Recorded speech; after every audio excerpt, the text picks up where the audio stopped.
This time on Fliptv News, the headlines. Estate leadership in crisis over apology letter.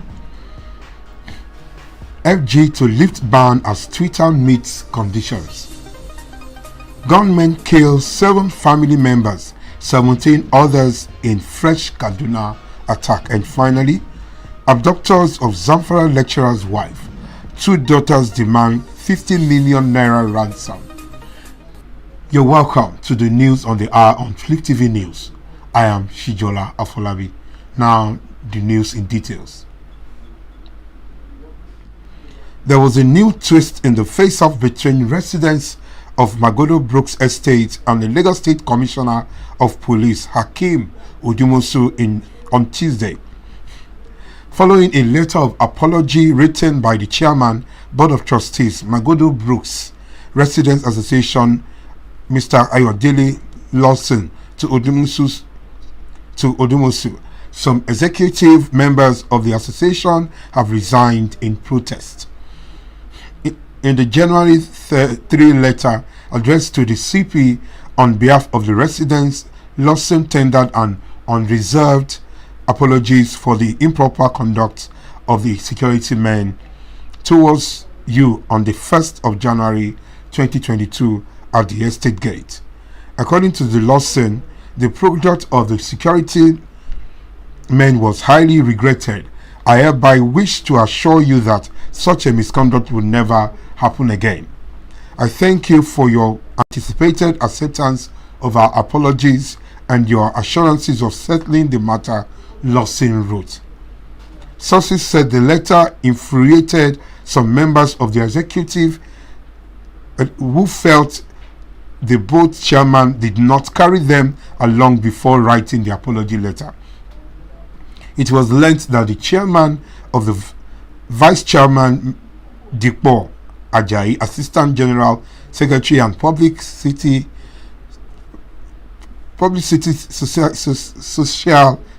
social secretary of the association have resigned. According to a source, the chairman of the MABRA said the board chairman wrote a personal letter. He did not inform any member of the ESCO on this. I, as the chairman, disassociate myself from this. Even though absent on this physically, I was in tune with what is on ground. I take a honorable exit. Thanks all. The MABRA chairman was quoted as saying. The source said the publicity social secretary denied association of the knowledge of the apology letter. Ajayi was said to have insisted that the apology letter was not part of the outcome of their meeting. The ban on Twitter operation in the country will soon be lifted as the social media giant has reportedly met 6 conditions imposed on it by the Nigerian government. The Nation reported that the technical committee raised by the government to resolve the impasse between the two parties is fine-tuning the offers by the microblogger before making a final recommendation to President Muhammadu Buhari. It was also reported that though the president has agreed in principle that Twitter's social networking operation be restored in Nigeria, he is awaiting the report of the committee to lift the ban it imposed on Twitter on June 4 last year. There are also speculation that the federal government might amend the National Broadcasting Commission Act to include the Facebook, Instagram, WhatsApp, and other social media platforms. Some of the conditions Twitter agreed to include open an office in Nigeria, have a country representative, register with the Corporate Affairs Commission, get National Broadcasting Commission's license, payment of fair taxes, sensitive to national security and cohesion. It must not undermine the nation's security, train Nigerian IT personnel and strategic intelligence officers on how to report Twitter abuse, infractions noticed by the government.